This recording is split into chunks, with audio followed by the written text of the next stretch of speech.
Well. Good evening to you all. Let me just get Gavin in. There he is. Evening, everybody, as we are here for the post-Reading. Before I do my intro, I'll just say a quick hello. And if you can't notice already, and those that are listening on the podcast platforms post, yes, we have Michael Hawkes back in with us, looking smug and wearing every bit of Reading merchandise he could find in his house. And he even has a cushion with him too. Evening, Mike. Evening, Mike. I'm just going to say, I'm not even going to ask you how you're feeling yet. Not good evening, just evening. Welcome back in. Harvey, good evening to you. Good to have you back on. How are we feeling? Rough. Now, is that because of the game yesterday or something else? No, the game yesterday. Yeah, the game yesterday. Yeah, fair enough. Christmas. It did. And Gavin, how you doing? Technical gremlins. There's no IT support over Christmas, so I'm now on my iPad. I'm the only one who can still hear the music, or is the music still going? No, the music isn't still going, but we can hear you perfectly, and you're moving perfectly fine. So we'll just. Why can't I still hear the theme music then? This is anyway. It's all don't know. shit. Doesn't matter. There we go. I'll just keep drinking the red. It's fine. Move on.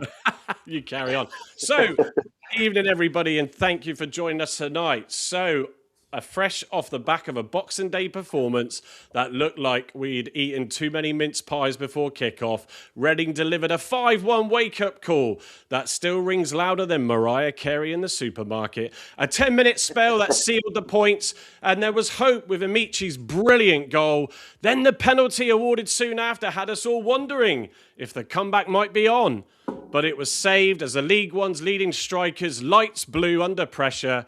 By full time, though, Reading had served us a stuffing that even the turkey felt smug about. So grab a leftover Yorkshire pudding, sip something stronger than our first half defending, and let's unwrap that festive royal shambles together, because Santa clearly forgot to bring us the 3 points. But he did bring Mike back for tonight's show. So, Mike, I'm just gonna come straight to you and then I'll read out some comments. But I was confident. I put a TikTok out as well on the way to the ground thinking, I feel really good about today's game.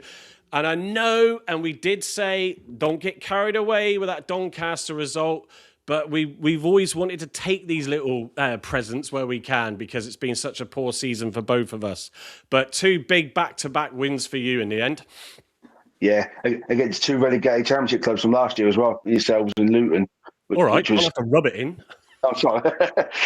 But it was fantastic. From our point of view, it's a fantastic performance. We took advantage of the sending off, and that 20-minute spell we had was like, wow, where'd that come from? It just happened at the same time. It was, from my point of view, fantastic day out. I took a partner who's never been to a live Reading game for 7 years, so she's like, good luck, amen. Yeah, she's coming again.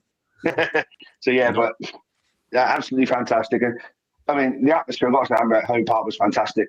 Even when you were 3-0 down, you were still chanting, and it was just brilliant. You wouldn't know at times you had 10 men and you didn't. It was a great game.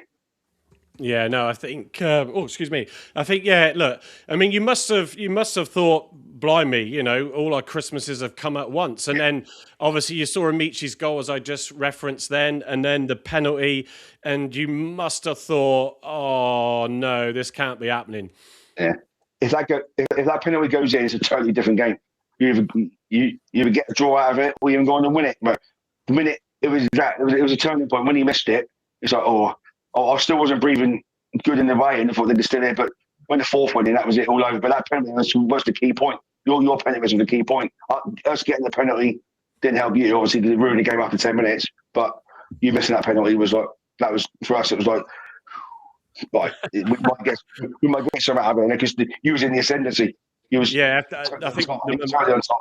Yeah, the momentum was with us in the second half and up to that point, and you just sort of thought, oh god, this could be a crazy 3-3, and then it was a soft pen as well. Good save, not taking that away from the keeper, but you were just like, oh, it ain't going to happen, is it? And you could just see then sort of the head sort of go a little bit. There was a bit more given hope afterwards, but not much. And then obviously the goal for the 4th that sealed it. So. It's. I mean, I did this background image. You can see. Oh, I did it for the graphic for the YouTube channel, and it was just like, yeah, that sums it up. Really, you ruined our Christmas, Michael. You and Reading. I might also have Aidan from work who might be watching tonight. He's a Reading fan as well, so he's already rubbed it in after the game. So if you are watching, evening to you, and if Ree's with you as well, evening to both of you. Let me just read some of the comments before I go to Harvey, who's still trying to hide his feelings with his hoodie up. We got in. Jana updates. Evening to you. Says, hi, Mike. Saw some of the Tamerton boys today at Plymouth Parkway. If that was them, I'm not sure. And Carl isn't with us or Andy tonight because Carl's working and Andy's got another function on. So I don't know from Carl if that's the case. If Paul's in with us, I can't see. He will tell us. But he did say he saw a Block 9 flag, and they do have one. So assuming it was us, they had a drum meet and the lads were trying to get one as well. Also, where we got here, Andrew Bam. I think I got that right. Sorry if I haven't, Andrew. Harvey, how did you get on in the friendly you played in this afternoon? We'll come to that in a second then, Harv. Locks 9 just reminding us of the score. Debbie Firth, evening to you. Good evening all. Hope you all had a nice Christmas. And I hope you did. I know you were working as Carl was on Christmas Day. Argo 83 is in the house. Evening to you. Who does a bloody... Sophie's next to me, I'm just saying. Paneka at 3-1 down. Jesus, well, I can't remember that, but I'm sure one of the guys will. Locks 9 saying embarrassing after that 5-1, but it does show how this league is so up and down. Mr. Magoo's also in. Evening to you. Good evening all, he says. I hope you all had a good Crimbo and all have a good new year. All we do is looking up. Well, we got to still try and stay positive. Need a win on Monday, Locks 9 says absolutely. Jana Update says it's Spencer, right? You keep changing your name, Spencer, on here. Drives me mad. But Merry Christmas to you, mate. So Sam, who also paired on X, thank you, Sam, says, waited a few years for a home game, 9 to be precise, on Boxing Day, and more than happy to wait a few more until the next one after that yesterday. Kami Tarasaki is in as well. Hello, everyone. And VW Coco also says good evening, and Ben Collins. Harvey, I'll come to you. I mean, you just can't get carried away in this league, can you? Yeah, I know. I tell you, it's really disappointing because we went into that game and I honestly thought it was going to be a really good game. I thought that it was two sides evenly matched. And it had potential to be like a 3-3 or to be a very close game, but it was sort of that brain fog and that 5 minutes of unorganized from Argyle that absolutely killed it for us. Someone saying about Tolaj's penalty, I don't think it was a Panenka. I think it was a roll. He just rolled it, but he's just clipped it. But it's at a nice height. But there's no pace. Keeper goes the other way. Everyone goes exactly. Cool. Yeah. I do have the highlights. I do have the highlights, and I will show them. But go on, Harv. But it's disappointing. But at the end of the day, it sort of sums up our season as well. I think that sort of reminds us where we are. We're not a top League One side at the moment, and we haven't been this season. So still a lot more fight to do, and it's going to be an even bigger game Monday now to put it right. Yeah, it's and hopefully they can do that. Sam Branch is in. Evening, Sam. Straight in with Cleverly out. We'll come to some thoughts on that.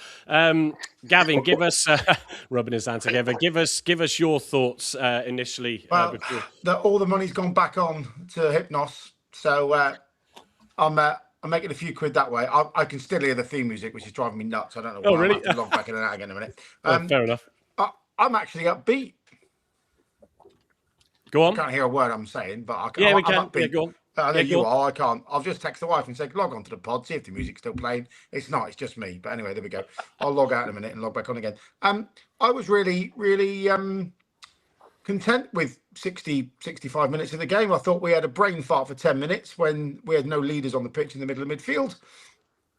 And that cost us the game. But actually, to play with 10 men at 4-4-1 with not two up top, I thought we dominated for about 45, 50 minutes. I don't know what you feel on that one, Mike, but I think if the keeper dives to his right rather than his left, and that nestles in the corner, we go on to get something out of this game, whether that be 1 or 3 points, I'm not sure. but I think Home Park would have been at its raucous best. Sort of reference Leicester at home a couple of years back. I think we'd have sucked that ball into the back of the net once, maybe twice, from getting there. I thought the substitution was spot on early doors, taking Aseni off, although it wasn't his fault. But we had to play 4-4-1, and we had that chat in the group chat earlier. I thought that Wiradu probably had his best game in an Argyle shirt so far. I thought he was excellent, to be brutally honest. Which was a big surprise and a big delight, I have to say. I thought Mumba's had his best game in this season for us. I thought he was back to his best, especially being direct and driving the ball up the pitch. And I think the most promising thing I saw yesterday was to have Xavier Ameachi back for half a game where he looked at his best. Some of those diagonals, oh yeah, I was sat 100 yards above him in the clouds in the Upper Mayflower, watching it leave his foot and nestle nicely into Saranola and Mumba the other side. He looked back at his best, and the way he hit that ball to score the goal from 20-25 yards was superb. So I'm actually thinking 11 men on the pitch against Wycombe, without Rolls for one game, by the way, suspended, not 3, which actually is a massive bonus for us, to be honest. I think we go and beat Wycombe handsomely if we can press them high. And I watched some of their game earlier. Happy Clapper, this is the problem. Sam, go and wet your bed, right? And then and make me more money. Thank you. I genuinely thought we played some good football. Was it a good result? No. Was the refereeing decision influential? Yes. Was Rolls stupid? Yes.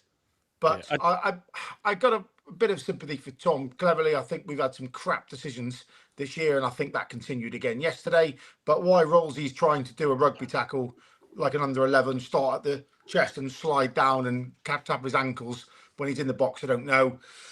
Rush of blood to the head. Was it a red card?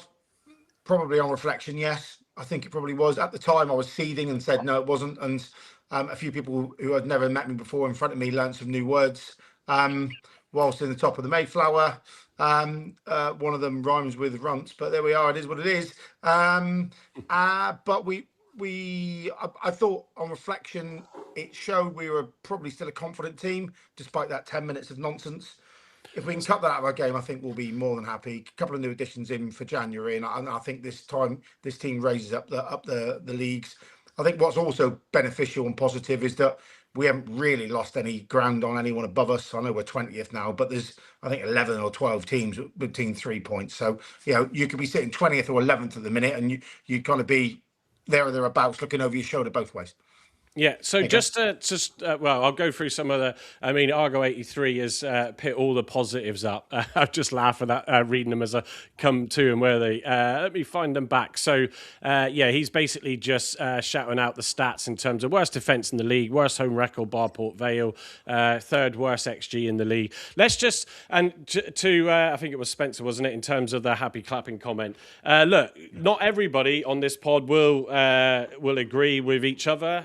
You join us. I haven't seen you in before, but welcome you in anyway. And Mike, just to say one thing, right? We've been dreadful earlier this year, right? Very, very hard to defend the performance. We've been absolute dog excrement. We really have. But we weren't that 2 days ago. We weren't. Or yesterday. We weren't. Yesterday we weren't.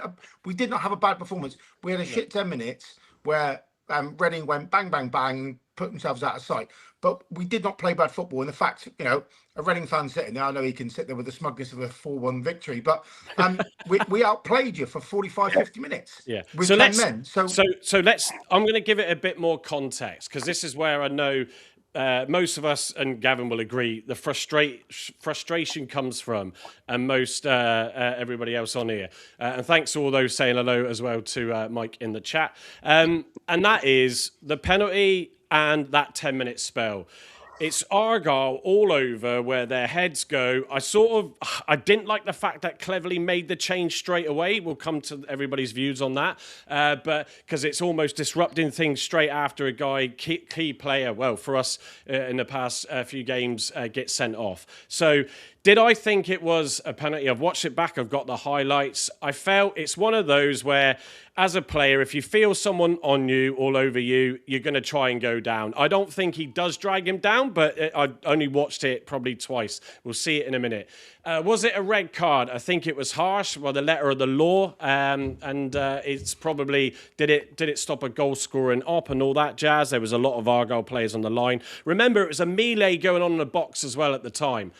I think it was harsh, and I think if the ref had just stepped back a bit and given himself another minute to think about it, sort of less than 10 minutes in or whatever it was, yes, give the penalty, fine, red card, no. It did kill the game.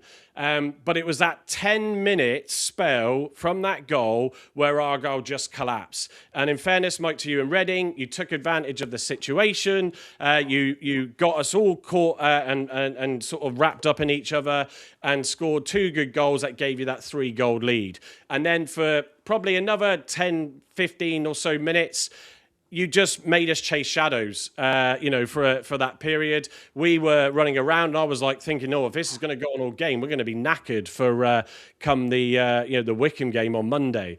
So that's where I can see a lot of people's frustrations, and it was mine, is we just threw it away. Yes, the red card, it was frustrating, but to give 2 more goals away in 10 minutes was just unacceptable when we could have cleared. And even saw someone comment about it. I'll go through those in a second.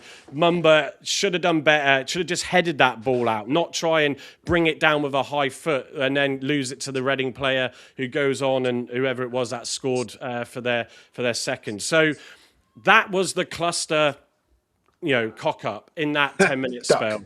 And that's, I'm trying to be careful here because my daughter's still next to me. And that is the frustration. Yes, we did do well. Yes, we had a great bit of possession and played some really good football. The goal was brilliantly worked with Mumba starting it off and doing well with that. But we just cannot forgive what's cost us the game, and that is that 10-minute spell. Mike, obviously, you were there. We've spoken about it just before the show. You feel it. Obviously, you're going to say it would be a penalty, but I think we can all agree it was a penalty. Did you feel it was a red card? Yeah, because first, when I was at the game, because Andy messaged me saying there's a pen but not a red. And then when I got home, I looked at it, and I said about Williams is going to have a shot on target. He may sky it. He may hit the defender. But the ball's coming near his feet when Rolls pulls him down. So as you said, to the letter of the law, is it a goal scoring opportunity? Yes, he may sky it. He may hit us in the stands. Yeah. But that's my opinion of it. I think it is because he's pulled. Ball's coming towards. If you look at it, he's coming towards. There's one angle. You see the ball coming towards Williams. And when Balls pulls him down, it's penalty. So it's the goal scoring opportunity, or dogs as they call it, denying goal scoring opportunity. Yeah, it's a red, in my opinion. Yeah, he's a young ref as well, I think, Harvey, isn't he? And so I've seen someone. I've seen someone note that. So I mean, for you, penalty and a red from your point of view. See, this is I'm very 50-50 with it. I think it is a penalty in this day and age, but I do think the contact was soft. I think that you look at it back and yes, his hands are on him. And in today's game, if you're an attacker and you feel someone put your hands on you, you go down. But because it wasn't violent, and I can understand it's probably Dogso and you've got to give it, but it did 100% ruin the game for us. I think for us to have to deal with 10 men for with added time, probably about 90 minutes. And that's where I agree with Gav. The hard work, we crumbled for that 10 minutes after the red, but after that we gave it all to try pull something back. But yeah, definitely a penalty and red card. I think as well. I mean, if it happened against Argyle and they didn't give a red, we'd be fuming. That's how we gotta look at it. Yeah, I think so. I mean, I'm just going to read out some more of the comments. Don't forget, also in the first half, we did have, I think it was either a Boateng chance and a Mumba chance very, very late on. That goal could have, or a goal back then could have made a bit more of a difference, but it obviously wasn't to be. I'm just going to scroll. I need to scroll back a bit, so it's great seeing all the comments in. So Simon Fort, evening to you. All the Green need to do is keep our heads. It's very easy to sort of, get back to being frustrated. We'll see what Wickham does. It's 2 back-to-back home games. Let's see what happens there. Andrew T also saying, Wiradou does everything Boateng does and can pass. Terry Alford, I did think he played well when he came on. Terry Alford saying, worst head coach. Andrew also saying, Reading keeper should do better. Locks, I'm not sure for what one he's referring to there, but Locks 9 need to win on Monday to pit things right. I think Argyle 83 might have been in reference to Gavin's view earlier when that one came in, but I apologise if I'm wrong with that. Kami Tarasaki says Plymouth need to, as the kids, Ben being an idiot, Plymouth need to stop getting red cards and too many yellows, not helping results. Cleverly did mention the discipline from us in the league. And as Argyle 83 said, it's the worst discipline in the league. Alex at Argyle, wasn't a good day, was it yesterday? Good evening to you all. And Harvey, yeah, evening Alex. Thank you for pairing on the channel as well. Truth Plin, Mumba, poor for the second goal, just clear it. Yeah, that's the point I was making earlier. Just when you're under that pressure, just man down, just head it away or do something. Jack Smith, I live in the Midlands and have been a lifelong Argyle supporter, always making the distance down, but the referee was genuinely shocking. He was blowing up for some things and not blowing up for others, but we've got to do our job at the end of the day. No points between a lot of teams, Gavin, so good point, well made. Yeah, I mean, Mike, you've jumped up to 11th. It could all change again on Monday when everybody plays. You could be back to 20th and we could be 11th. It's madness. I'll read a few more out because they are coming through very quickly, so I'll try to get through as many as I can. Jack Smith saying, we played really well. Just a shame that Reading had a 12th man. Hello to the Reading fan as well. Kami Tarasaki said earlier. Dean, who also retweeted on X, impaired. Ref had Reading in his accumulator. Jack Smith, fair play to this, Mike, the Reading fan. You're a very humble fan with valid opinions, knowing your team weren't particularly that good. Mike, as just so those that don't know and that have joined us for the first time, Mike has joined in with the lives in the chat for a few months now, so we had to bring him in for this game. I was like, do I invite him or don't I? But you've got to bring him on. Why not? It's good banter. So, yeah, I think, Mike, from your point of view, you did have us chasing shadows after even going 3 up. And I think it was that last sort of 5, maybe stretching it 10-minute spell, I think, where we started to sort of come at you and we managed to get possession of the ball and move it around a bit. Obviously lacking that threat. With Orseni having to come off, for Wiradou. But yeah, I mean, how would you say your overall performance was in that game? Well, that 20-minute spell was the best first like I've been to for ages, but that 20-minute spell, best we played. All right, we had the advantage of the extra man, but that 20-minute spell was just brilliant the way we played. Lewis Wing controlling the midfield and Savage, but after that, we seemed to take the foot off the gas and then invite the pressure on. And we were the team with the extra man. We should have been pressing more. But we hung on. I say hang on because if the penalty goes in, we are hanging on for a point potentially. But I thought Argyle were the better team after that 10 minutes we got in. When especially that chance near the end of the first half, you were saying when you literally ripped past the near post. If that goes in, especially dead on half time, it's a different game. But I just felt, it sounds weird at 3-0, but it felt like we started coming into the game. We were hanging on. It was especially when the goal went in, and then until I got the penalties. So Plymouth got the penalties, sorry. Oh, great. I've never been that nerve-wracked for ages, except the playoff final 2017. But there's no doubt it's like, wow. And Mike, just looking at what Locks 9 just posted, that's the second away game Reading have won this season. Yeah, we did note that you'd only won 1 on the Tuesday preview show. Gavin, I'll come to you now. From a finishing point of view, I sort of commentated on that in the Darlington game when they went 1-up and said, I've said it on the show, if we come up against a team that can finish, we will have problems. And obviously that showed with those 2 goals after the penalty. And obviously Plaguey was missing in the game. The only sort of real experience was probably Edwards in there in reality after rules went off. And it's clear that I know people have been critical of Ross.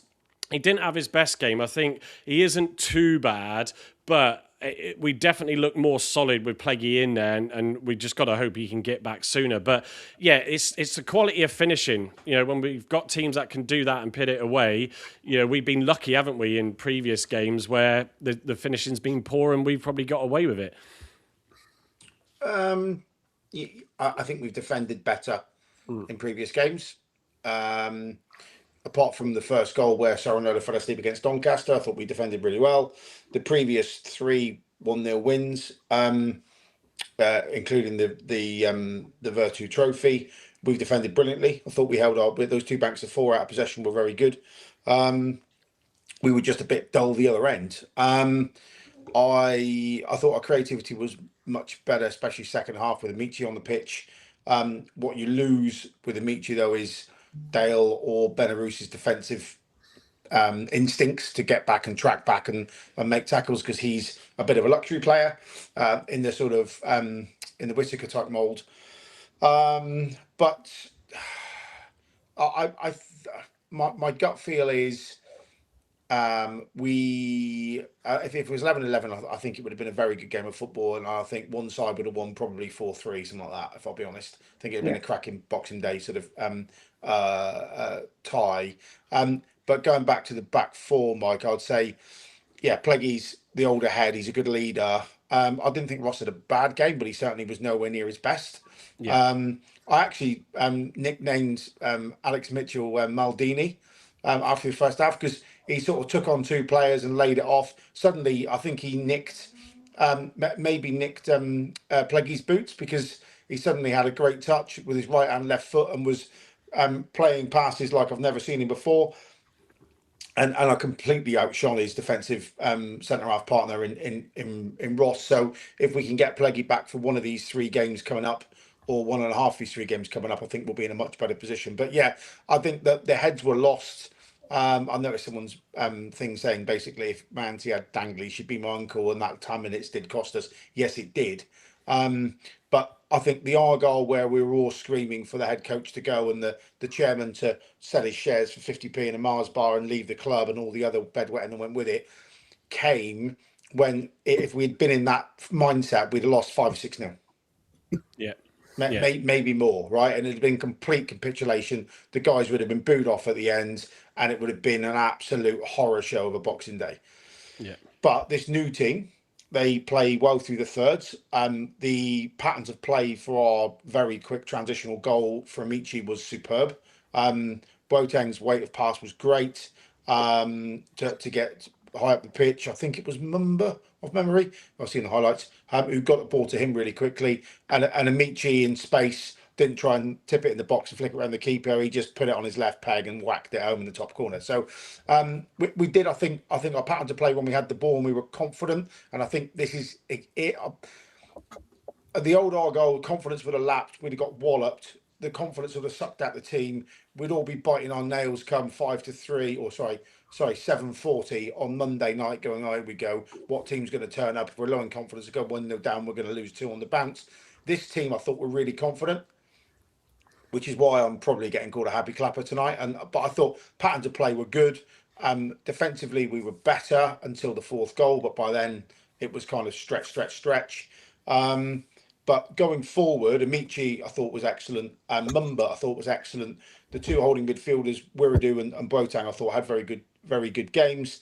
And Tolaj was a menace up front. Yes, he didn't hit his penalty how he wanted to. But as I say, if the keeper goes the wrong way, that nestles in the back of the net, and we all start saying, what a great penalty taker and blah, blah, blah. Algo 83's literally just wet the bed. Can I get you to go onto Hypnos's website and buy a nice expensive mattress, because my share price will go up. So I'm not overly upset. I think the confidence will flow back into Wickham on Monday, having reviewed their game, Luton walloped them because they just performed a really high press, really, really, really high press, and they cracked. And one of the goals, I think the centre half kicks it past the keeper right into the path of their centre forward, who literally, like a five-a-side when everyone's knackered, just sort of rolls it in. He could have put it on the goal line, got on his hands and knees and nodded it over because no one went back to catch him. So they were completely stuffed. I think that's 2 on the bounce that Wycombe have lost now. This one convincingly away from home, and now they're having to travel down to the West Country in a very busy, hectic period. So they're going to lose another day's training by coming back because it's a long way down. So I am confident. I think the team played pretty well, apart from that mad 10 minutes. I think if someone else other than Joe Rolls had been sent off, we wouldn't have conceded 3, because I think everybody would have been settled down by his presence in the middle of the midfield. But we took the one person that would have settled us down, apart from Joe, and said, put your foot on the ball, kick it in the rose head, slow the game down, win a foul, reset, was wandering down the tunnel. So I think that was our biggest set of circumstances that made us lose this game. Referee aside, which, every week we could pick the referee performances apart. They are absolutely awful. I think I've seen 2 referees all year. The away game at Doncaster, I thought the guy had a really good game. He was anonymous. And the lady at, was it Burton? And I know, funny enough, we've won both those games convincingly, so you're going to say it was a good referee. But they didn't try and become centre of the Abigail, world. Abigail. And Martin. they didn't try and issue cards to managers and basically try and be the spotlight. And I think, unfortunately, Durkin Jr., it seems to have, the apple's not fallen very far from the tree from Daddy, who was also a penis. And he wants to make the whole game about him as well. So it is what it is. We are where we are, but that's why I take confidence. And I think that confidence of the performance for 60 minutes plus the week before will take into Wycombe. Yeah. So Spencer's totally disagreeing, and just I'm just trying to find Shock. why can't I see the messages now? But Sam Branch, sorry, apologies. I mean, Sam, by all means, just give some of your reasons. I know it's not always easy in the chat, but he said there's so many problems, but what's being said now, you wouldn't think it. The new Argyle question mark. I mean, Harvey, I get to a degree where Sam's coming from. I think because of the ups and downs of performances, I mean, it's mad that our away form is outstripping our home form this season. Obviously, you go to every game apart from the obvious one that you should have gone to and missed it because you had to go Christmas shopping. Is your evening? I think I can absolutely see where Gavin's coming from, and to that degree. I mean, when we had Plaguey back, Edwards in, Rawls in, it was a solid side. We didn't have them in against Doncaster, or Edwards was, but we didn't have Plaguey and Dale were missing, as well as Patterson in that game. But we still, everybody played their part. Even Ross had a good game in that one. It was a really good performance. And then it is this brain fart, the decision. It was a pen, the red card, harsh, all that jazz, and you lose a key playmaker and someone who's there managing and controlling midfield. So I can absolutely see where there is light at the end of the tunnel. We've just got to sort out this discipline side and deal with it, and just deal with the issue that when something goes against us, we don't go and collapse. And against Doncaster, we went 1 down in 4 minutes and we didn't collapse. But is there anything where you think you would also add to what, say, the likes of Sam might be referring to there? And any more thoughts from you?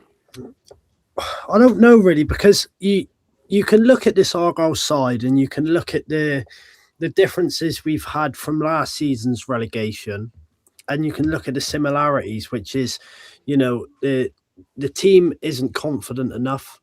The team is struggling with goals, bar from one person, which is obviously going to take a strain. If you look at it, Tolaj he may look and play like a robot, but he's still human. There's going to be games where we can't rely on him to pull us out of the mud. For example, yesterday with a penalty, it happens. But that's the fortune of having a January transfer window, where we have been told in the fans forum we have got players coming in. We've still got loan spots available. There's 2. it is, and whether or not we're going to offload. It looks as if we're probably going to offload Dale because of his injury, which isn't a huge miss. I don't think. I think there's certainly players we can bring in that'll be better. McCabe. Where did you hear that from? Where did you hear the Dale thing from? Oh, it was all over X. You know, it's just conjecture at the moment, isn't it? There's TC said in his press interview that he ain't going anywhere. He's going to be out for 8 weeks, and he's an important player to have around the changing room, and he'll be here till the end of the season. Right. See, that's where I disagree. In this Argyle side, which is struggling, and you've got the opportunity to maximise an 8-week injury into a week by bringing someone else in. I think that's where it should be utilised. You know, McCabe is struggling to get into the squad. So for me, I think that's a no-brainer. I think that we've got to thank him for his services he's gave. But then just on that point, knowing how difficult it is to get quality players, there could be a situation where Argyle try and decide to hold on to him until another option comes up in Jan. Because if they can't find another option, is he better to have when he can come back and be fit than sort of risk sending him back and then finding out that you actually don't get a replacement for him? That's the argument. Exactly. You know, it's not plain black and white. You know, there's many loopholes to it. But yeah, that's for the decisions for people that are paid extortionate money to do. If I was on the money that Derek Adams and all the other directors of football are on, then I'm sure I'd have the £1 million answers for the questions. But no, I think there's this season is a turnaround. I think this season is a learning curve, and it's got to be the start of a build up. And we've just got to take it one step at a time. But that first step is obviously solidifying our position in League One, which I don't think we're far off.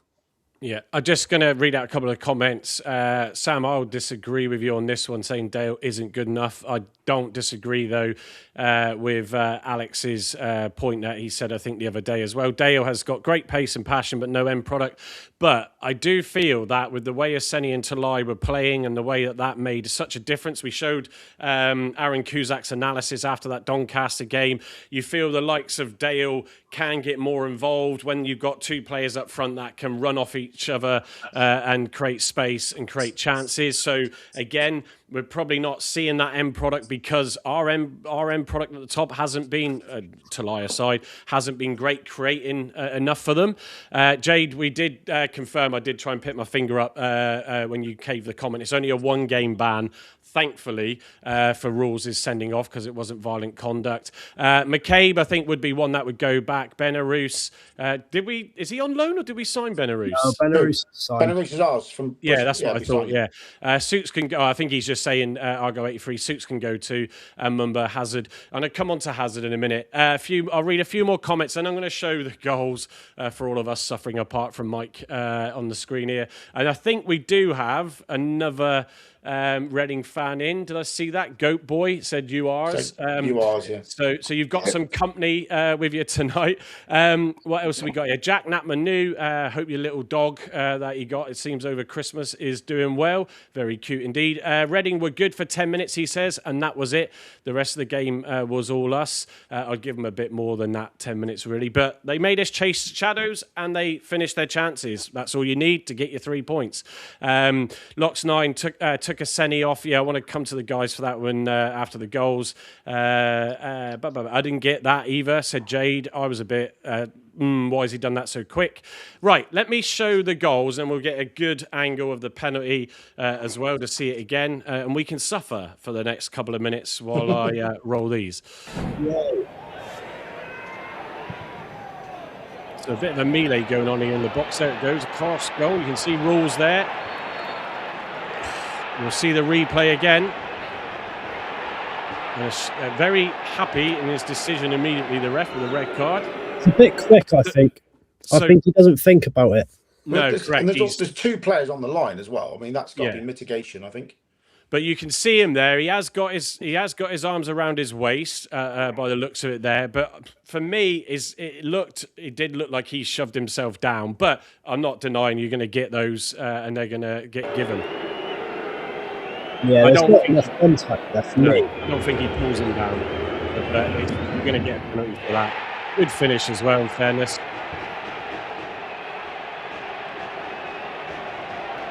You were sat right at the back, weren't you, Mike, as well, I think? Yeah. Yeah, there we go. Great pen as well. Very good pen. Hit the side netting. Yeah. That's exactly what Tolaj would always left for, sadly. How many times have they shown this? They seem to show every goal about 3 times. I think it's 4 minutes, actually, this. It's one of their longest ones. They're stretching it out. There you go. Ball pushed out wide, unmarked. That's Benarouz trying to come in. Just get rid. Yes, Here we go. Yeah. There Put we it go. in Rose Dead. And to be There's a fair, massive, as well, by the way, there was a massive deflection on that. I was sat right behind it. it's not a powerful shot. No, but Connor has it's not. times there. Sat behind it, sat behind it. The legs of whoever it is, Mitchell stops the flight of the ball, which is why it looks like it's being dived over by Hazard, because it just takes all the pace off it. Yeah, there's the other one that I think. And this is ridiculous because there's no here. We've just gone. Our minds are gone. Yeah. Yeah, and there was another Mumba mistake, Jack, but he did set up Ameachi and did so well in getting that ball to him in the first place. But there's goal. That's another soft one as well. I think Hazard's got to save that. Yeah, I'm going to come on to Hazard when we go to the player ratings because I thought he had a shocking game. He gave up for the 4th. I think he was every time he hit the ball into touch as well. He did his usual. I'm going to blame the person who's not 19'3" to head it back into play. So this is where we started to come into the game. I also don't disagree with Jay Brown's comment at the top. And dragged down by the neck, I felt, as well. Florinolo, I thought, had a reasonable game, but for what it was, he seems up and down in games. And I don't think their keeper, although we only conceded 1, I thought he looked very, very shaky. In possession, he was awful. On the floor. Yeah. This is the one. This is the real big chance. I think it's a Mumba header across from Benarouz. Yeah, that's on target. It's in. Yeah, and for a short man, he does. And again, got to give him credit where he does make mistakes at times. Unless it was Sorinola, but it was a brilliant jump for the header. No, it's Mumba. It was Mumba, yeah. So your keeper's nowhere near it. No. Let's see how far wide it goes in this one. It's not Keeper far. does Look at that. Look. This is a great goal, by the way.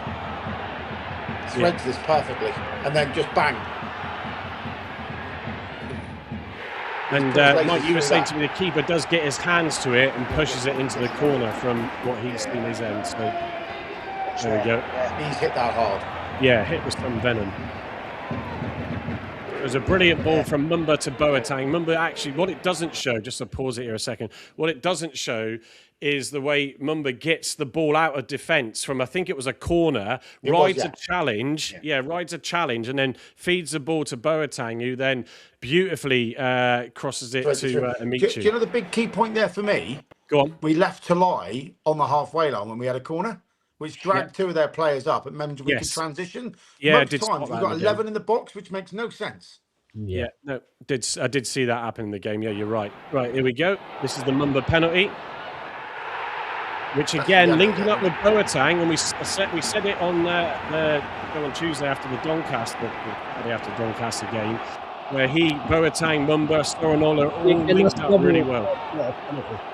Yeah. Can I just say as well, are they going to show the bit where he gets wrestled, where he gets pushed over afterwards? Wiridu, when the linesman's about 3.5 yards away from him on the pitch? I don't think so. Because it's a double pen all day. Left. Ready? Here, look, have that. He just points him to the floor. The linesman's still on the pitch. He's about 5 yards away. Shocking. There we go. And then there we go. This was. And by the way, we're wide open here. It looked offside. We had a guy, Ben Bennett Flora mentioned it earlier. From where I was, it was on our road. Offside. Well, he was constantly shouting, "Oh, we've seen it, it's offside," for like 10, 15 minutes after the goal. It's like, it isn't going to make a difference. Just move on, man. But he was a yard and a half off. Lovely to see Hazard made a great effort. Big effort. On that fourth. Great effort. And that's it. So let me go to the player stats. And as I do, I'm just going to read out some of the comments that have come in.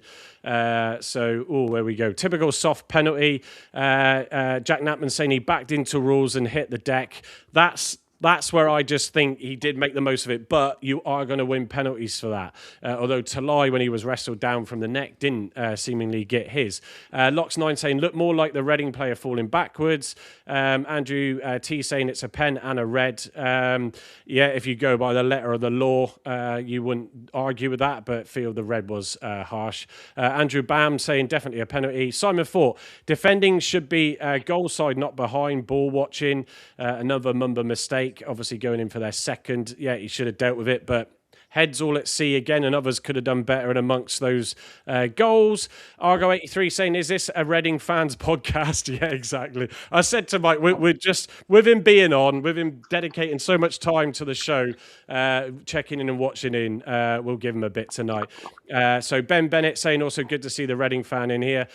Jay Brown, this is the point I was referring to. She said, I was sat in the Mayflower right by the corner flag and the ref missed Tolaj being dragged to the floor by a Reading player.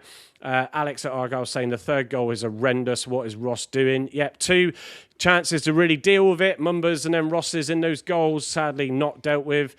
Jack Knappman saying defensively Mumba is so poor he needs to stay up the pitch and away from defending.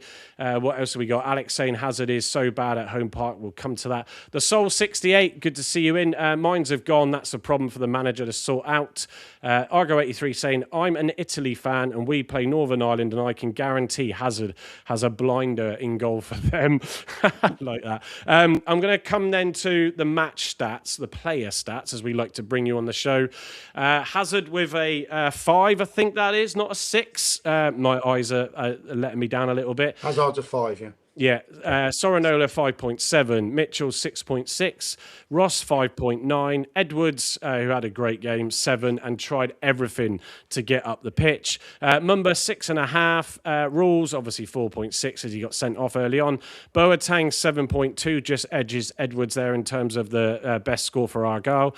Benarous 6.3, 5.8 to Aseni, but didn't have much to do as he was subbed after the pen, and Tolaj with a 5.4. So Hazard, and Harvey, I'll come to you again being a keeper. I don't know what it is, but for me, it's not just some of his being rooted on the spot and not being confident. I mean, saw him punching corners recently and then didn't seem to want to come out and try and take command.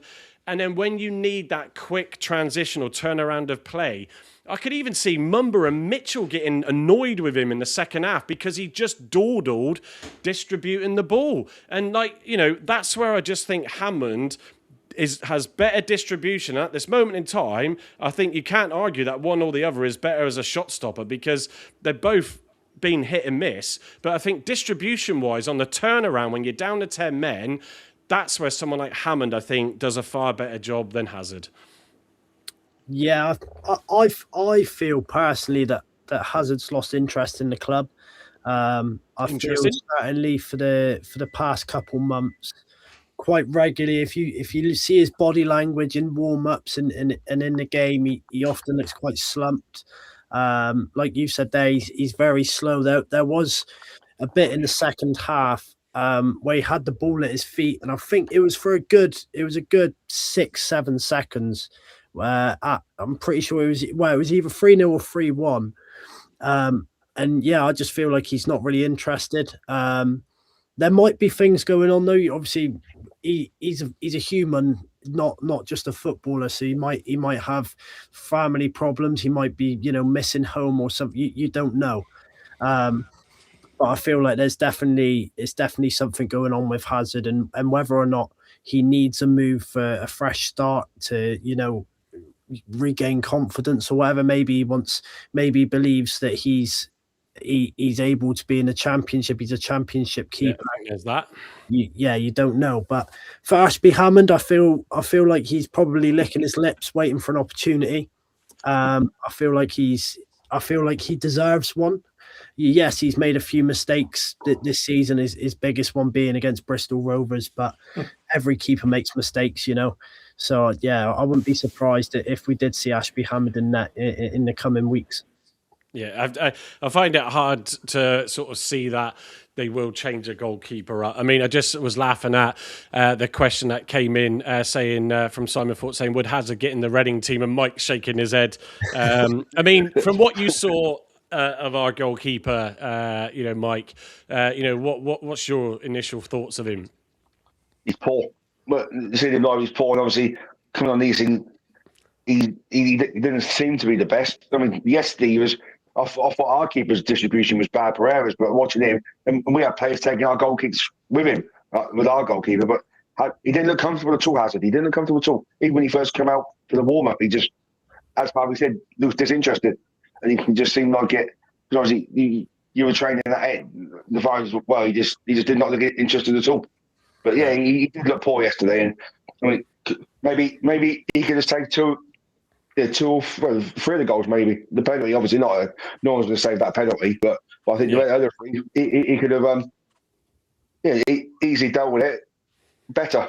Well, I think the third and fourth as a goalkeeper, I think the third has gone through him, and him being as tall as he is, and that fourth one, it's marginal, but it's just a hand. It's a hand out, and for someone of his caliber, that should be his bread. He almost gave up, didn't he? Yeah, he almost gave it. And I think this is where, when Plaguey was in the back line, working superbly well with Mitchell, the experience of Edwards there, and Galloway, even when obviously he's at the AFCON. But you like as a keeper, obviously in a back four, if you've got that solid sort of back line in front of you, that helps with your game as well. I don't doubt that at all.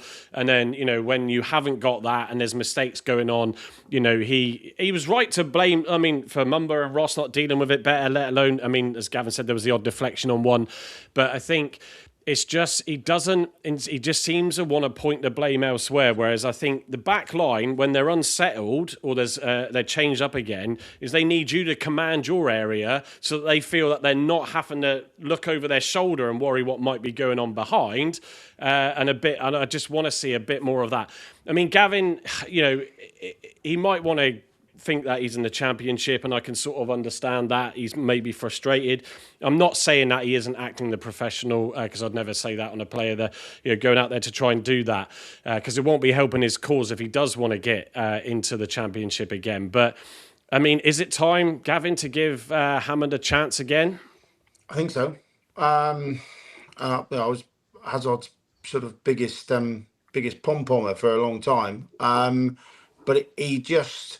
The body language for me, it says a lot. And every time he overhits a goal kick or a play out and it goes into touch, he's effing and jeffing at the player who's not jumped 19'3" to keep it in play.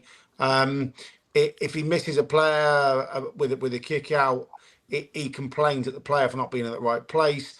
It just feels like he's just not enjoying his work. And he may well be enjoying his work. He's from Northern Ireland, so that says a lot. It just rains over there, and it's not the happiest place in the world. So he might enjoy moaning. I don't know. I do often. But it just looks to me from Hazard at his best in the Champ, probably under Miron, was probably his best run of form in the club. He was on it. He was commanding. He was encouraging. He was shouting. He was patting his defenders on the back when they were diving in and making blocks. All that's gone. Yeah. He just looks like he's pissed off being over the whitewash. Well, he can be the best keeper in Christendom. If his mind's not in it, get him out of the action. And bring Luca Ashby-Hammond in, who I think Delazouche has done very, very well when he's been on form. He's just had some absolute calamities, which has led everybody to jump up and down him on social media very quickly. The biggest one, again, I think, as I've probably just said, was the Bristol Rovers piece where we'd fought tooth and nail for 75, 80 minutes with 10 men to take this to a penalty shootout where I thought we had the players to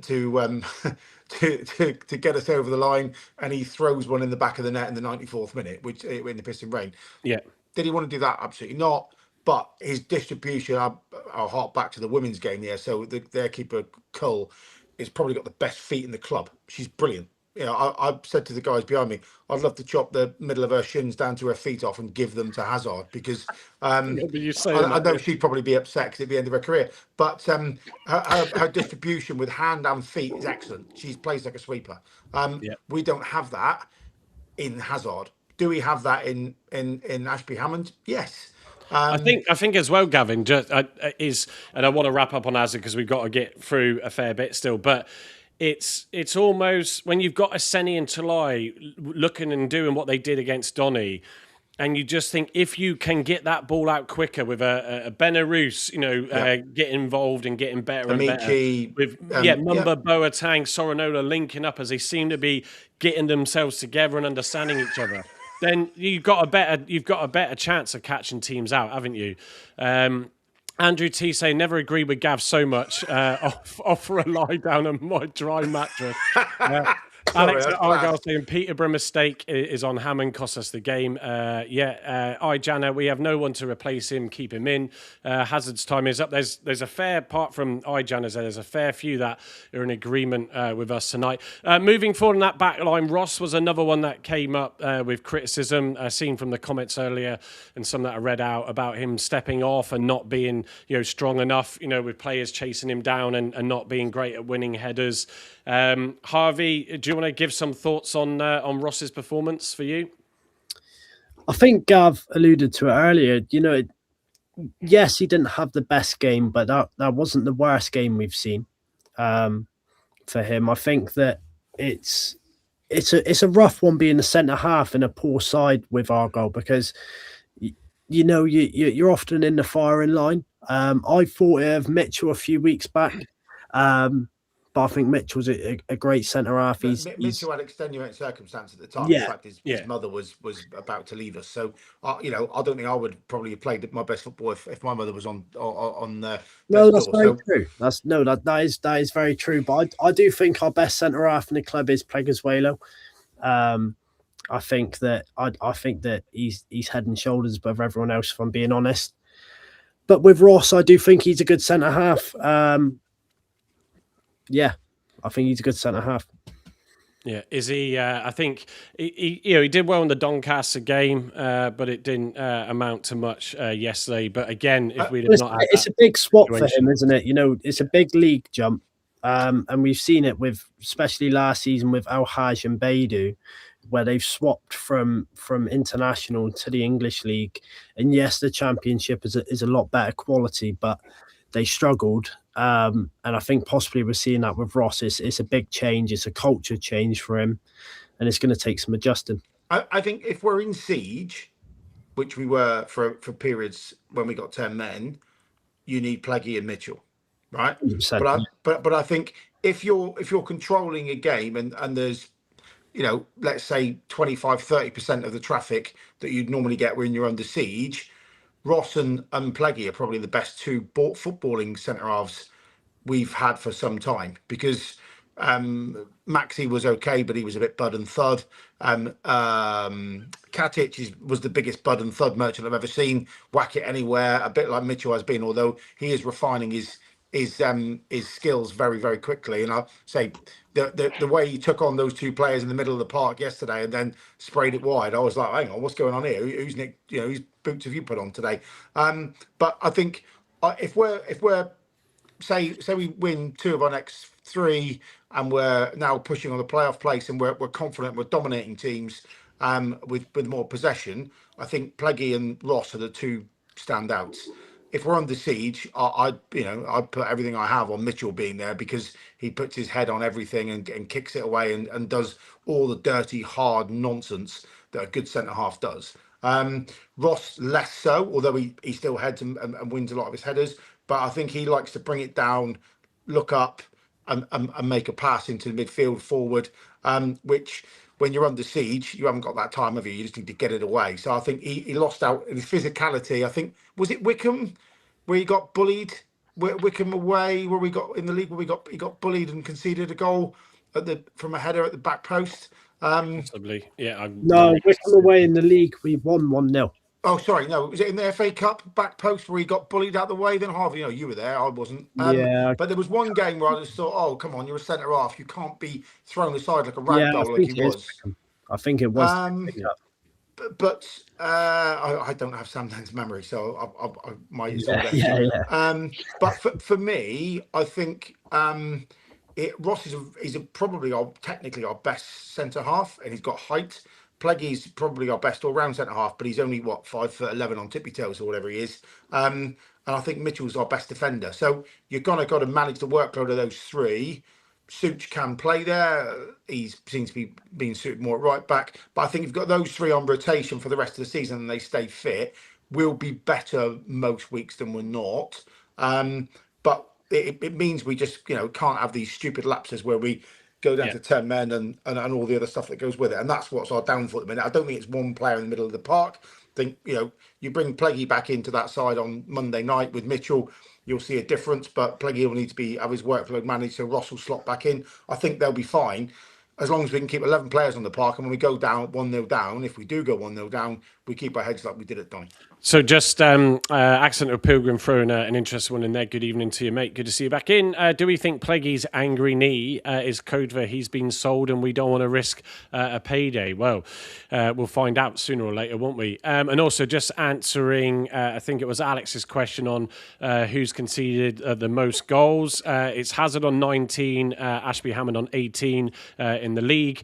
Clean sheets wise, it's 1 to Ashby Hammond and 4 to Connor Hazard, care of Fotmob, as I was quickly looking as you asked the question. So moving on, let's go to a positive in that back line. I thought Edwards was trying to do everything in that game to make things happen. His drives forward and then getting back. I thought, oh my Lord, don't burn yourself out, in this first half alone, Edwards, before we get to the game against Wycombe on Monday. But again, another stalwart job from the captain there, and as he's getting those regular match minutes again, he seems to be getting back to full speed. Sorinola, 5.7 on the left. He did get a lot of chances to pick crosses in, sadly, and even the corners, they didn't always beat the first man, but I didn't think he was horrendous throughout the game. Coming into Mitchell, obviously I've said on 6.6, again, okay, just in the type of game that it was. Up front of that, Mumba on 6.5, so come up with a bit of criticism in the chat today. The goals, certainly, but I don't disagree with Gavin. He was sort of the third best Argyle player against these ratings, if I've got that right. And he did have a better game, and what he did to win that ball, to get it to Boateng, to lead to Ameachi to score, I thought he did really well. His header that just went past the post as well. It was a better game from him. And Gavin, as I said just now, the link up with Boateng and Sorinola with Mumba does seem to be finding rhythm, if I can call it that. Yeah. It's amazing when you put the similar team out with the same formation every week. They learn on the job and get better and start clicking as units. And that's kind of where we are now, I think. Yeah. So, yes, I'm glad Rolls is only out for one game, because I think he slots back in for either Boateng or Wirrady, depending on, and I think it's a bit of an audition on Monday night to see who plays alongside him when he's back. For me, it was probably just pitched at Wirrady. I thought he was outstanding. But those sort of two side arms, Sorinola and Mumba, creating sort of space in going inverted, I suppose, for the midfield, is getting better. And Edwards and Ameachi in the second half, I thought were excellent as well. So, we got stuffed, but we got stuffed in 10 minutes, quite frankly. I'll keep saying it, but we did. And the rest of the game, take that in isolation, 10 versus 11, it was a very good game of football. 11 versus 11, I think with the will of the home park behind us and the noise and everything else, we probably would get over the line. So, the boys have got to put a shift in on Monday night, haven't they? They really have, and they've got to really work hard now to make up for that mess that they created on Boxing Day. But I think that the team's starting to click. I think this 4-4-2 formation, I called it here 8-10 weeks ago. Just play 4-4-2, be awful to play against, and try and get some confidence. We've done that, and not saying it was my idea, but that's what I called for. We've done that, and I think the team are now beginning to gel and are playing some nice football, transitioning up the pitch. We don't need to have 70% possession. We don't want 70% possession, quite frankly. But we showed last year under Miron, we won games convincingly with 25, 28, 29% possession. Yeah, it was 70-30 like a lot of the time, wasn't it? So you don't need that. But I think we're starting to find our own playing style again. We're starting to get back to the sort of, and Harv, you watch every second of every game live. Patterns of play. We're starting to get back to where we were in September, where we were sort of tearing teams apart before we lost the sort of spine of our team. With a couple of additions, I think Harv's hit the nail on the head there. If we've got 2, maybe 3 good additions to the squad in January, and with Watts coming back now any day, he'll probably make the bench on Monday night, one would assume, because he didn't this week and it was close. Ameachi back in form. Pleggy back, the list goes on. Mackenzie potentially this mythical creature that we've signed, getting over the whitewash in anger and showing us what he can do in the new year. I don't see us in a bad place. I really don't. I think there are so many clubs so close to being promoted or in that top 6 or ending up in the relegation zone that I think the cream's going to rise to the top quite quickly, to use an analogy, over the next 6 to 8 weeks. And then you build from there. But from what I've seen, I'm not disappointed. I'm disappointed in the result yesterday. I'm disappointed in what we did yesterday, in terms of those 10, 15 minutes. But the rest of the performance, I'm actually quite buoyed by it, as you can probably tell, which is why I've been labelled a happy clapper about 95 times in the last hour and 10 minutes. I can't see Sam anymore, so he's obviously jumped off and gone elsewhere. Potentially, he might still be watching, so he might pop up again. David Mortimer saying Brad has said we was going to win. He lied to us again, but sadly, Dave, I also said such a thing and put a video on TikTok saying so. Egg on my face, as I said in my post-match clip as well. I'm not ignoring your mic as we come to the end of the players. I think the biggest disappointment for me yesterday as well, besides the loss, is I was so looking forward to seeing how Ameachi and Tolaj would work at home after what we saw against Doncaster, and it was just a shame that he had to go off. Now, I haven't brought it up yet, so I'm going to bring it up now. The substitution for Ameachi for Wiradou, Harvey, in your mind, did he need to make that straight away, or could he have given it 5 or 10 minutes? What's your view on that? I think it made sense to do it straight away. I think that doing it straight away, it gives that bit more suspense time between to give thoughts that penalty taker's mind, to try travel his mind and try put him off in some way, shape or form, because it is a pressure penalty. Any penalty is a pressure penalty unless you're 6-7-0 up, especially at 0-0. With me though, I was, in hindsight, I was really disappointed that Ameachi come off. I think, as Gav said in the chat, it was the right person to bring off, because I thought their keeper would have struggled with two men running at him. But yeah, I think bringing him off straight away, because I think that if you leave it to the next time the ball's out, you're still a bit disorganized. You haven't got a perfect middle there, which they would have set up and planned for. So yeah, I think straight away it was the right call. Yeah, Gavin, I saw you nodding your head as well, so you're obviously in agreement. For me, I just felt I can get your point, Harv. I just feel that it probably just disrupted a few more things, and then Tolaj, I think, was thinking, oh my God, I'm on my own again up front, and when you probably needed to hit the ball and clear it and have someone just try and do something to hold it up, then there was no one other than Tolaj to try. Mike, if you think about as a team, right, when we've been to 10 and done well, we've played 4-4-1. Yeah. So if you look at the 90 minutes that were 80 odd minutes, probably was not 85, 86 minutes at Bristol Rovers, it was 4-4-1. Okay. And we did pretty well. The team would have obviously trained if it's a sending off, it's a 4-4-1. You wouldn't have put Ameachi in the middle of midfield or as half a 10, half an 8.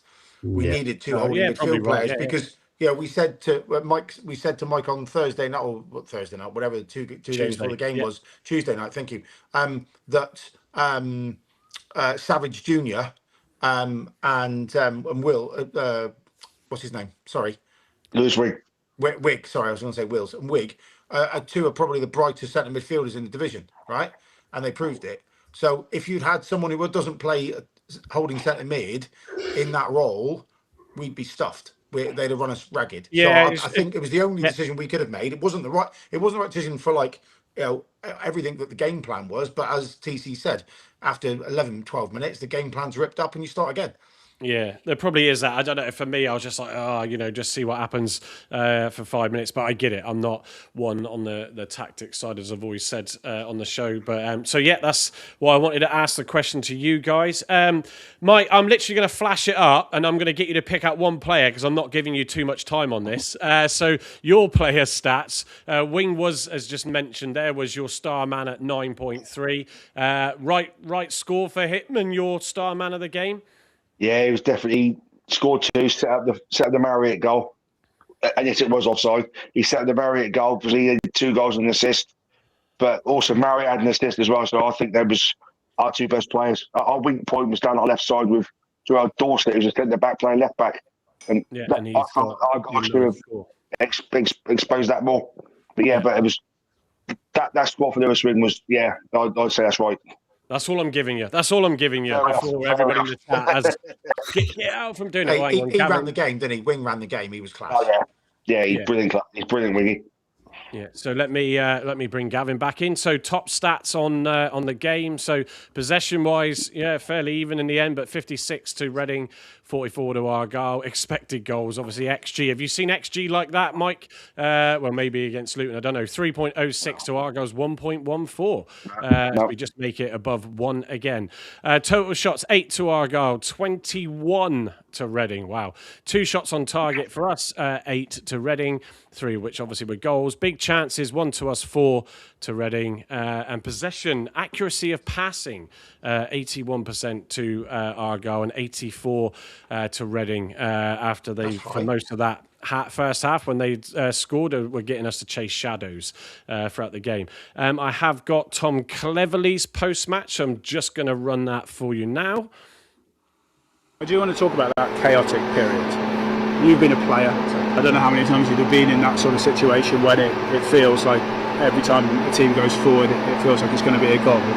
What can be done in those scenarios to stop that from happening? Yeah, you can get as many people behind the ball as possible, but structural changes are difficult in the heat of the moment, especially when there's a lot going on. And the problem was we didn't even make them wait 10 minutes for their next goal. It was real rat-tat-tat, one after another, and listen, I've not plugged on about it recently, but when you've got obviously Joey out there, but when you lose Pleggy and you lose Joe Rolls, we then all of a sudden look like a team that lacks experience again. So learning curves today, but the togetherness, application, fight for their shirt is there, and that's what I'll take from today. Yeah, I was just about to ask that. What is the big thing that you take from today's game?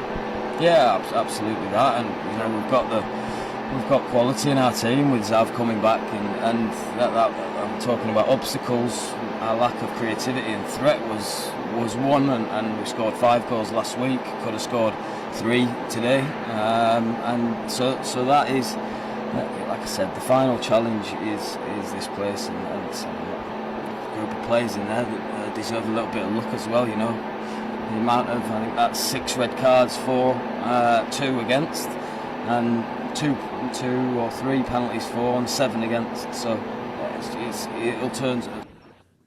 Yeah, I mean, I've seen a few comments about if we'd have done better in that and given them that 10 minutes and this, that, and the other in other games, which I get, it's right. I mean, at the end of the day, you've got to spend the whole 90 minutes being on your A game and making sure you walk away, whether it's a tough and hard-fought victory or a convincing one like Doncaster. You can't give any team... this league, Cardiff only just beat Exeter 1-0. They're top of the league by miles. Exeter have done well in their last couple of games. Luckily, it means that they're below us still at the moment.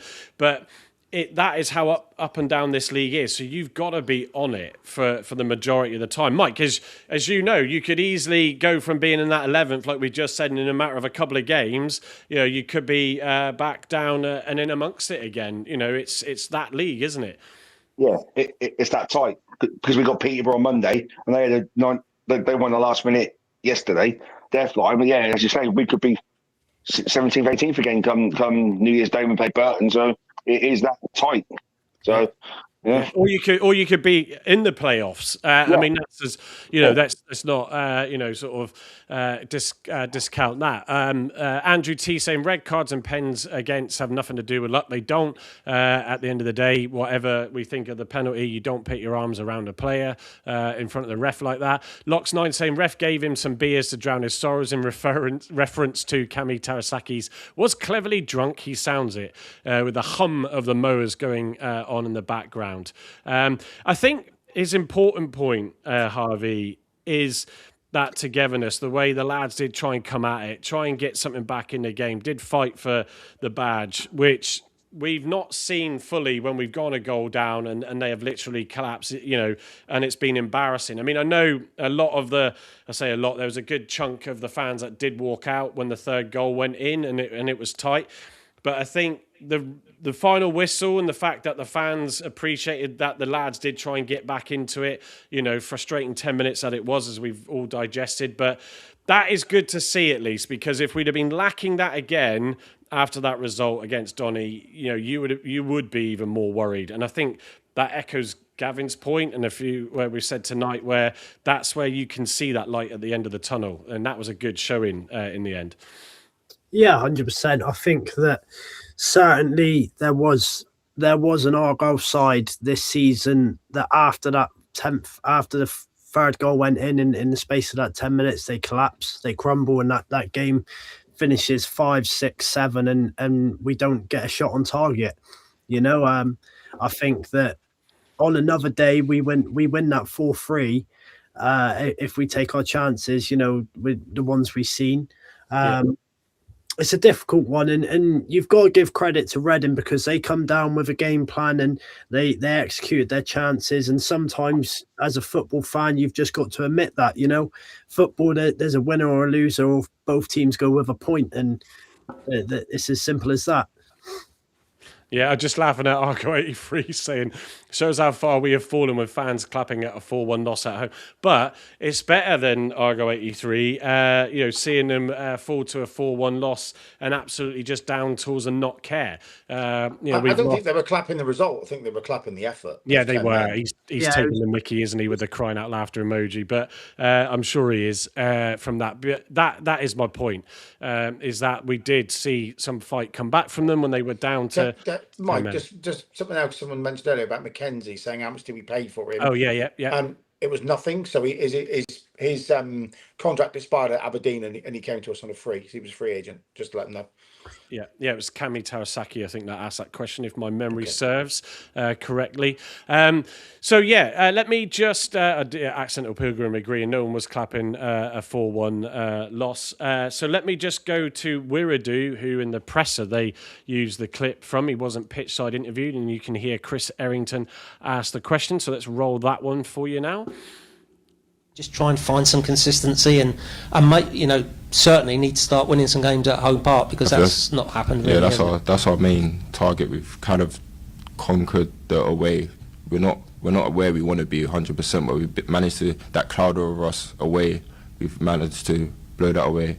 Now it's really trying to get the home form up to scratch, and once we do that, I think that would be a good outfit. I think there's loads of positive to take from this team. I think we've seen it in the last 3 away games, so that this game here, I don't think we should be judged on this game, because once again, if you look at the game and watch the whole 90 minutes, we were really, really, really good. Instead of, except for the first half an hour. Oh, I think that did abruptly end. So apologies for that. Let me just switch us back to this view. I think that Chris Errington's right. We've got to sort out the home form, haven't we? We can all see that. We're probably very fortunate that our away form has suddenly turned a corner. I think that's for him. For what Wiradoo said, and Gavin, you may have seen the whole of the post-match presser review. Yeah, was there much more else said in that? No, not really. It was. I think there was a game of two halves, but not 45 and 45. It was like the first 15, 20 minutes, half an hour, and the rest. I think, sort of paid reference to the effort of the team, how they sort of with 10 men dominated for large periods and got only got one reward. He did say that if Tolly scores the penalty, we go on and get something out of the game. He then caveated and said, Tolly's got us out of the shit more times than I care to mention this year. So, we're certainly not pointing the finger at him in the changing room that he missed the penalty.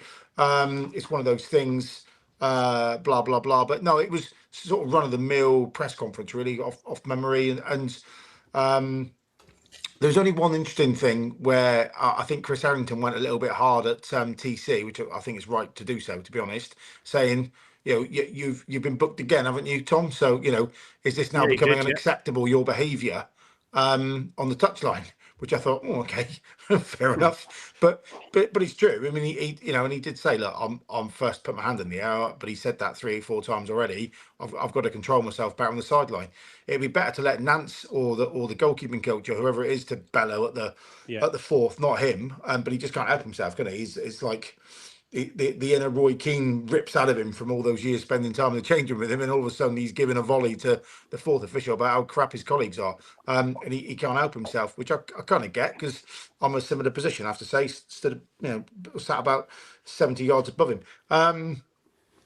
But yeah, it was a run of the mill press conference. Apart from that, there was a mention about Pleggy saying of his angry knee, and that he'd be probably in the squad or in the team on Monday, but they have to manage his. So apparently the surgeons just said this is a normal reaction from his surgery. He's basically had too much workload, and they have to manage it moving forward. So I imagine he'll be in for one of the next 2 games.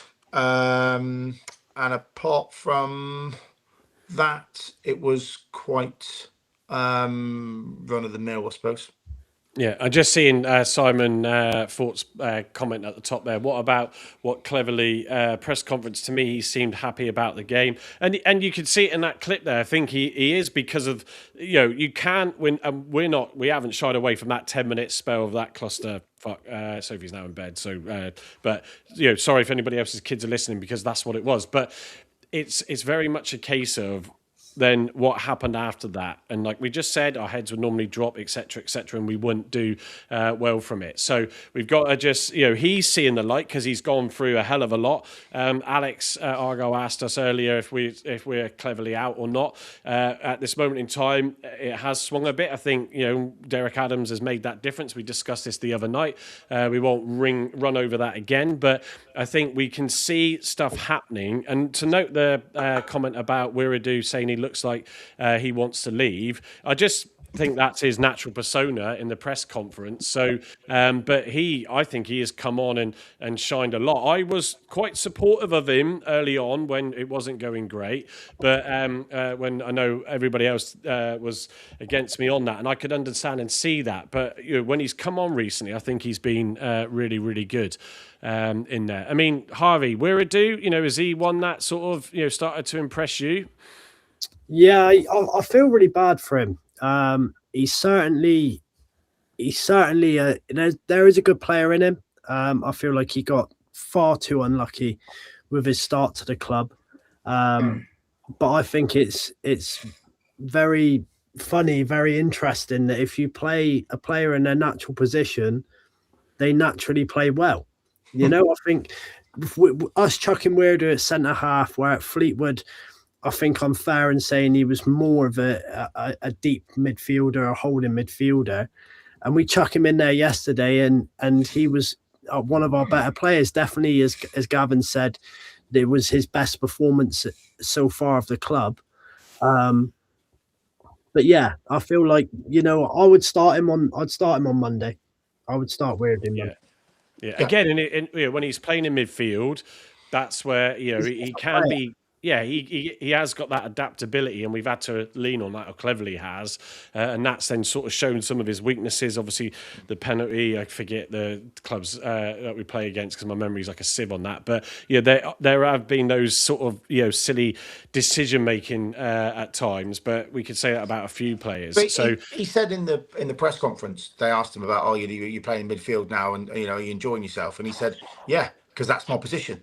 yeah, So he's very clear about it. He Yeah. said, look, I played at centre half because we had loads of injuries, and I played where I was asked to, and I did my best. But he's basically said, I'm a midfielder.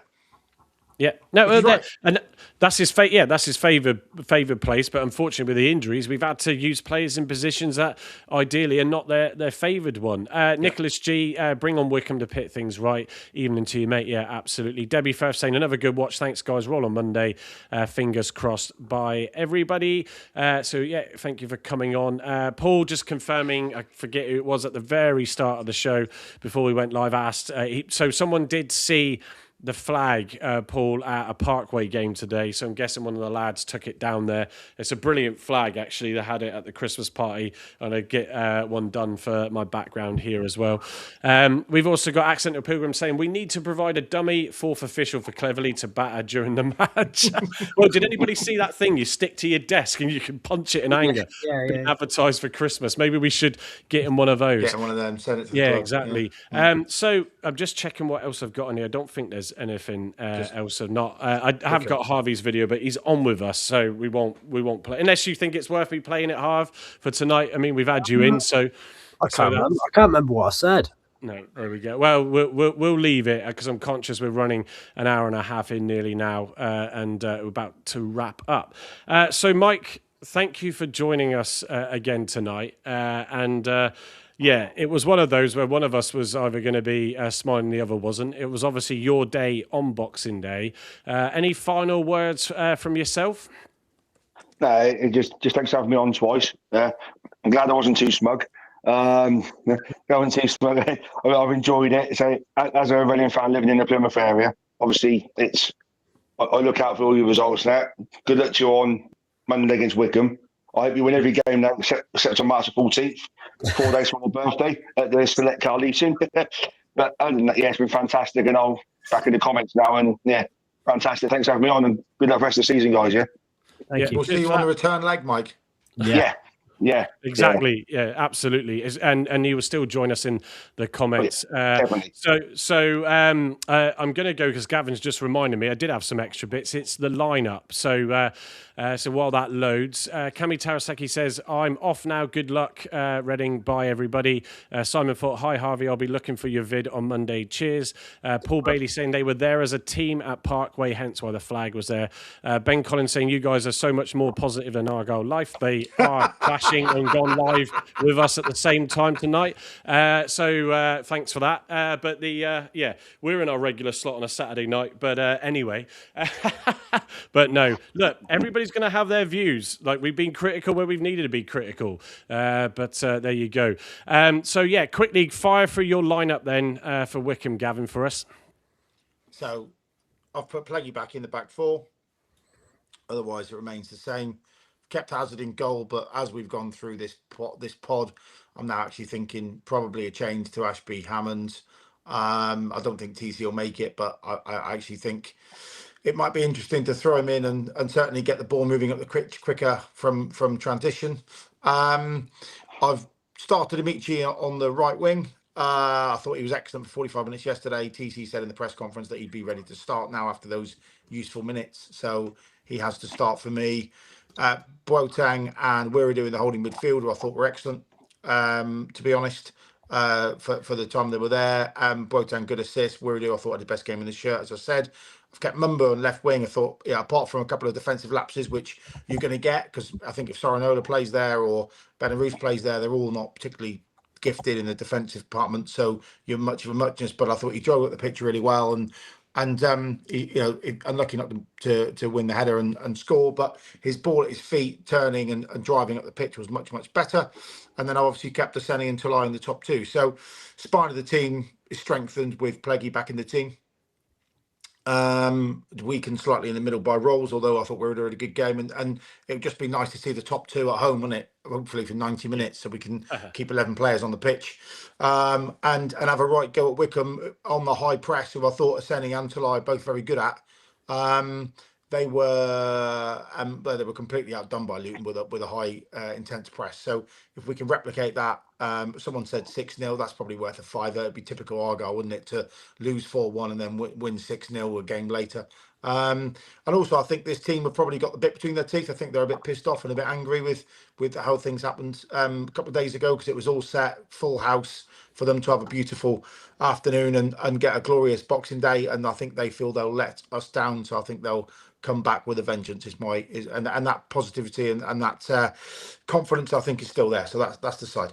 Yeah, I think it makes sense. That I'm just going to show you Carl's quickly. I'm guessing it is it? No, oh sorry, it still says Gavin's, but trust me, it is Carl's because he has. Let me just change the little graphic. There we go. So has he got the same as you? I think. No. What's he changed? He has. No, that is mine. Carl's earlier had.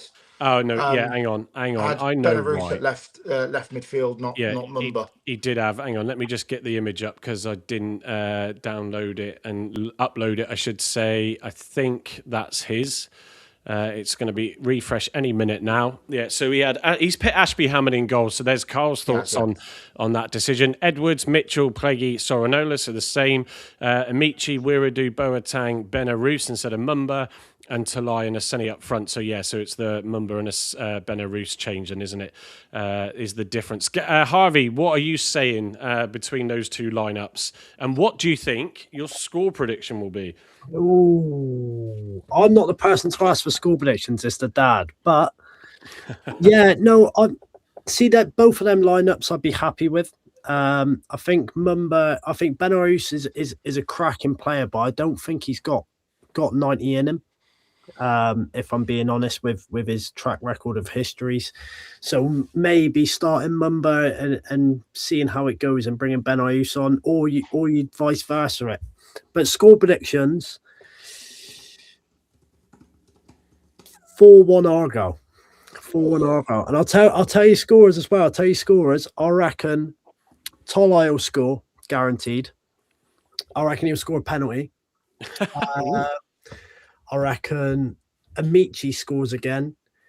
And I'm going to give one to Wiradou and one to Aseni. Yeah, okay, fair enough. Gavin, what would your score prediction be? I think we will win 3-1. And I think it will be 2-2 Tolaj and 1 to Mumba. Yeah. Nice. Yeah, I'm gonna be really boring. I never bet against us losing, but I'm just gonna say 0-0 because I was all cock and ball thinking that we would score and win about 3-0 and completely egg on my face. So I'm gonna just say 0-0. But I like the sound of Harvey's with Tolaj wanting to pit things right. He'll know that penalty could have changed that game, and he's the type of player that will come out and try and make amends. So yeah, like those two score lines. Now. I will, before I give final closeouts, actually, Mike, I didn't ask you because you've got a hell of a game away on Monday. You're playing Peterborough, who also, I think, if I'm correct, got a last-minute winner, which also jumped them up to that joint 11th or whatever it is with you. So what's your feelings and what do you think your score will be on Monday? Well, obviously, after yesterday, as I said on Tuesday, I predicted 1-1 for the game. I'll be very happy. The way Peter have been playing recently, I'll be very happy with that on Monday. But I can actually see us losing it. And then they're going to beat Burton at home on New Year's Day. So I can see us, the way Peter will play, I can just see, we're like that. We'll get a result like we had. And then all of a sudden back down to earth again. But it could be 15th, 16th, 17th again. At the minute, we're that inconsistent. But yeah, so I can see us losing, but in all fairness. Their run of form at the moment is they've won 4 on the bounce, as opposed to in your last 5. It's obviously 2 on the back-to-back wins with the Luton one and us, and then 2 defeats and a win. They've lost 1 in their 5 games, so that's going to be a hell of a game. And yeah, back-to-back away games for you. But yeah, let's see what happens there. We'd ideally like 0-0, I think. But Harvey, final words from you then before we sign off tonight. Yeah, I just wanted to mention, I don't know if any of you've seen it. I've seen it on the Argyle free chat that Will Steele, the ex Southampton manager, the one that's famous for his time in France where he done multiple team talks in different languages. He was there at the game on Yeah, he was. so I think that's He very was a guest of the board, I think, because he was in the toilets outside at half time on the in by the director's box. So I saw him coming out. that's very interesting. Those ginger locks are unmistakable. And As a fellow ginger. Would any of you, with his track record with Southampton, would any of you take him over Cleverley right now if he was given? No. He's another unproven and experienced manager. So why upset? No, but yeah, it's very true. But it's a talking point. It's a talking point. Yeah, it's an interesting. To be fair, because I don't really look at managers and their records and stuff like that. I wouldn't even. It's not even worth me passing. He struggled severely at Southampton, didn't he? Yeah. I mean, there's no. I'm guessing there's no sort of setup where he would come in and join the coach and staff. I'm guessing that would be two egos. So yeah. So in that sense, and I think it is interesting. Does it send a message in some way?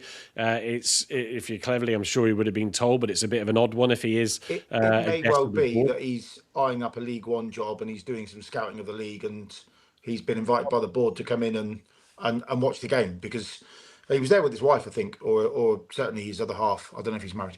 But I think he's a student of the game, isn't he? So he'll probably want to get as many football games as possible. There may well be early chats with another chairman of a League One side that's struggling that he wants to do some homework on, and Reading or Argyle may well be his future opponents in January. Who knows? Possibly. Yeah, because Reading's recently got a new manager, haven't they? So it couldn't. It won't be Reading. No. Can't be Reading. No. Well, we'll to see who we're playing in a few weeks' time that are struggling at the moment, because it may, because he lives in Southampton now, doesn't he? Because didn't his other half get poorly? Didn't she have cancer, and that's why he moved back to the UK? No, I didn't know that. So I think he left Reigns because his wife or his mum, I can't remember which one it was, got quite poorly, and he was commuting back and forth in between games, so he wasn't really taking training. And they let him do that for obvious reasons. It was compassionate reasons. But he left there and then got the Southampton job. I think they tapped him up, which obviously didn't work, which is why he's living in and around Southampton now. So he's only on the south coast, and only it's 3 hours in the car. Yeah. But if he's not a million miles away, it's not as if he's travelling another country to watch us.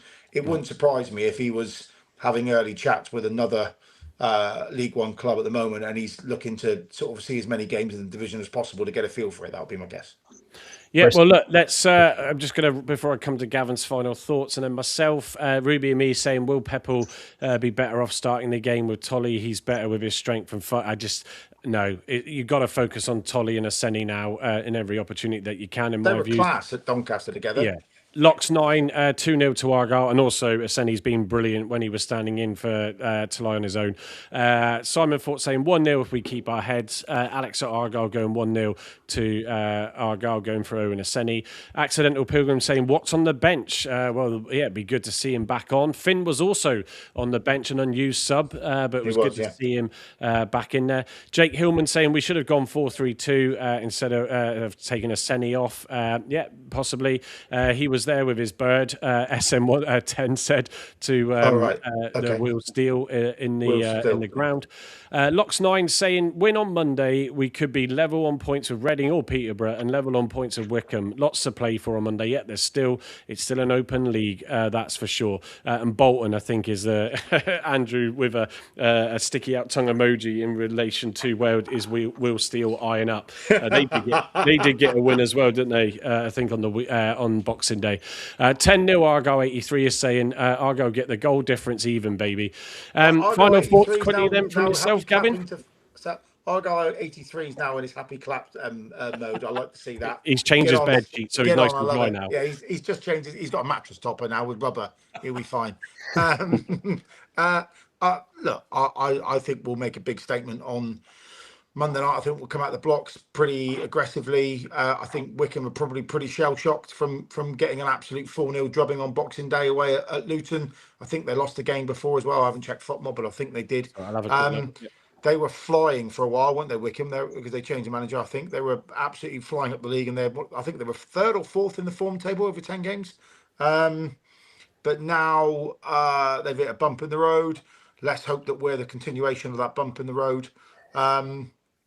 It'd be nice to see Caleb watch with his smiling and cool persona on the bench and coming off for 20 minutes. That'd be lovely. And if he can come back the way that Ameachi's come back, mid-January, you're looking at having 2 very serious attacking players back in our squad on a week in, week out basis, which would fill my heart full of joy. So I'm looking forward to it. I think it'd be a great game. And here's to a good win. Yeah, just to confirm, so Wycombe's last 5 games have been the defeat, obviously, to Luton 4-0. Then they've won, drawn, lost, and drawn. So, yeah, it will all be to play for. I think I agree. I echo that. I think we should see a turnout. We just got to cut out these silly errors and misjudgments, was else it could end badly again if any of that creeps into the game. So discipline probably being the order of the night for Argyle. But yeah, I don't know how to feel yet about going into Monday's game. I am back working on Monday, so I'll have the day job to keep me occupied before going to that one in the evening. But let's hope we do then see a good performance, and it would be great to try and see those link-up plays with Tolaj and Aseni and the midfield, finding opportunities for them to score some goals. So I think Ameachi will be interesting. I still notice he struggled to get past the odd player on Boxing Day against Reading, but let's see if he can turn that. But he can clearly hit a shot at goal. So it's good to see him coming back into it. And like Gavin said, it will be good just to see his bright smile in warming up as well on the bench if Watts does come back into it. And of course, if Plaguey can make it into the starting 11, will give even more of a confidence boost. Locks9 saying poor Port Vale have Bradford on Monday. Oh dear. Andrew saying he's next to me. Argo 83 with lots of crying out laughters and thumbs up. So thank you everybody for your contributions in the chat tonight. It's been great and hard again to keep up with, but we do like to read them out as much as we can in there. So it's good from you all, and even those that aren't happy with things, because just because we might seem like it, we question things, we still like to hear those that have a point, and we'll always read them out and not shy or hide from it. Mike, thanks again. Harvey, thanks again. Gavin, thanks again. Our next show will be on Thursday. I know there's a bigger gap because it's a Monday night game. Carl will be back because he's on night shifts up until then. Andy, I think you'll find will be back. Harvey, if you want to come back on, by all means, we shall pick up and see where we do end up post Wycombe as well on that game. But other than that, enjoy the rest of the weekend. And I forgot to say at the start, I hope everybody had a good Christmas as well, regardless of the result. And Argo 83 signing off with latest bedwetters. So on that note, we'll see you next time. Until next time. Class. Thanks. Good night, guys. Bye-bye.